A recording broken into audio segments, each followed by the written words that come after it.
Chapter 14. Thaddeus arrived at the office just after 7:30 the day after Christmas.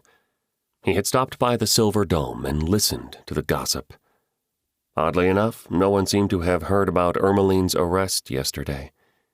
Instead, the tables were overflowing with talk of Victor Harrow's murder, which some were calling a suicide, which some were calling an act of terrorism, and which some were calling the result of one too many dalliances with some married woman whose husband found out. Only Cece knew the truth. She had personally delivered an early morning breakfast of scrambled eggs and sausage to the Hickam County Jail, a courtesy to Sheriff Altman. Cece had seen the truth with her own eyes. Ermeline was housed in one of the two women's cells. When the two friends saw each other, they both cried out. Cece had been briefed before going in that Ermeline was being held on a very serious matter, but other than that, nothing more was said. Now, when she saw Ermeline, she whispered, "Why are you here?" To which Ermeline replied, "Victor Harrow was murdered. They say I did it." Cece returned to the Silver Dome, determined not to breathe a word of what she had found out. Let the gossips and their fools find out for themselves. She and Ermeline worked together at the Silver Dome, and Cece had nothing but profound respect for that girl. She had been through it all, and had come out the other side all the stronger for it. Her till always balanced when her shift was over, and she never gave away Bruce's alcohol to free drinkers. She made every dime for him she could, and the only time she lazed was when she was on break, often coming next door to Cece's side and having a bite to eat before returning to the din and clamor of the tavern side. They had always traded hellos and the war stories typical among those who serve the American public their food and drink. No, she was protecting Ermeline from the masses that would try to devour her any way she could. Thaddeus found 2 bombshells waiting for him at the office.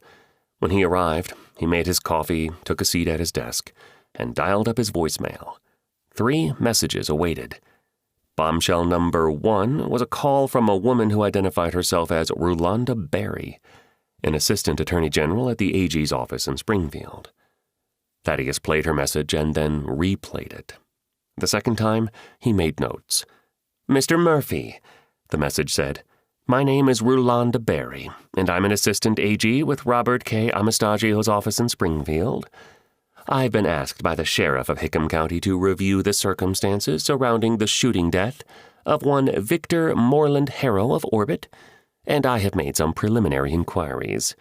As you are probably aware, Mr. Harrow died as a result of a gunshot wound to the head, or so it appears at least, pending the coroner's final report, of course. It also appears that your client, Ermeline Ransom, was savagely attacked by Victor Harrow sometime within the last little while. That being the case, we believe she had sufficient motive to retaliate against Victor Harrow.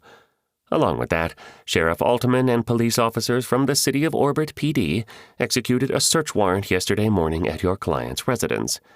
A .38 caliber pistol was seized, as well as a 10-inch switchblade knife. The knife exhibited what appear to be bloodstains. The shooting wound to the forehead of Victor Harrow appears to be a .38 caliber wound, according to the State Police Crime Lab incident report which I've been provided." At this point, Thaddeus paused the message and took a long drink of coffee. His mind was spinning.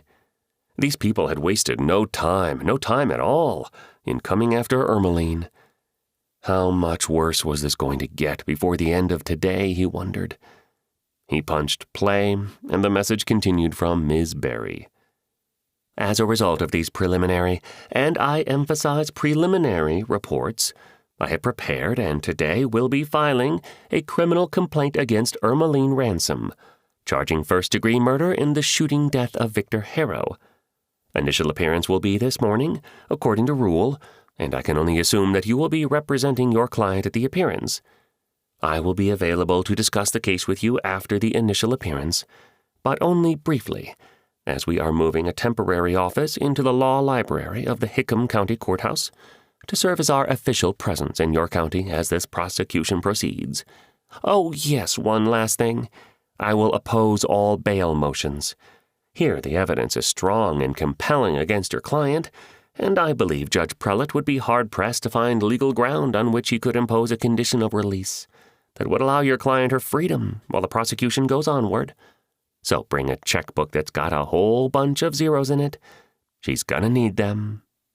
The last was clearly intended as a joke, but Thaddeus was in no joking mood. He would send Christine across the street for a copy of the criminal complaint as soon as she arrived. Then he would take the complaint across Madison Street to the jail and meet with Ermeline. In the meantime, he would need to make arrangements with her mother for some clothes suitable for courtroom dress. He didn't want her looking like some frazzled truck-stop babe in an orange jumpsuit. She would be dolled up, but demure, and would look every bit the mother of a healthy 5-year-old who needed her at home. Thaddeus then skipped to the second message on voicemail. Bombshell number 2 was a call from District Attorney Quentin Irwin Jr. himself. In small counties such as Hickam, it is customary for the district attorney in Illinois to represent not only the state in criminal matters, but also to represent various departments in their administrative matters in the county. One of his common clients was the Department of Children and Family Services, DCF, which held 100% final say-so on any juvenile dependency matter in Hickam County. Thaddeus hit play. "Thad, Quentin, this isn't the best news you're going to get today. It appears that now that Ermeline has been arrested, the DCF folks are going to be filing a dependency petition for her little boy. I believe his name is Jamie Ransom. Naomi Killen is representing DCF in the matter. As you know, child dependency cases have priority in Illinois courts. This morning at 10 a.m. sharp, I will be appearing before Judge Prelate and attempting to have Jamie made a ward of the state. I know that Ermeline felt right about leaving the boy with her mother yesterday, but it turns out the mother has a criminal record, as we all know. Because of that, she's not a person qualified to have custody of this 5-year-old while the mother is out of the home. I know that sounds like bullcrap to you, and it probably is, but I wanted to give you a heads up. Please spend some time on the horn this morning talking to Ermeline's family and try to find another candidate to take custody. I hate this as much as anyone, but it's my job, and sometimes my job sucks. Tell Ermeline I'm sorry, and that I promise a placement will be made that's suitable for Jamie while she's going through her own criminal case. I guess you know by now that I did follow up Charlie's call to the AG and claimed a conflict of interest there, so I don't have to prosecute Ermeline myself. It's bad enough I have to take her kid away from her. Later." Thaddeus hung up on voicemail. There was a third call waiting, but right now he just couldn't take any more. He stood up and took a deep breath. He could feel his pulse racing, feel his heart beating a fast rhythm in his chest. This was all just happening too fast. He was going to have to go talk to Ermeline about Jamie without waiting for Christine. Jamie would be the most important thing on her mind, and he didn't want to let her down. He wanted her to know he had come to her aid as soon as he heard. The F-150 with Louisiana plates pulled into the rest stop just south of Normal, Illinois. Hector rolled into a parking slot outside the men's restrooms. He shut it down, removed the key, and climbed out. Then he had a second notion and reached back inside the truck to the driver's side beneath his crumpled parka.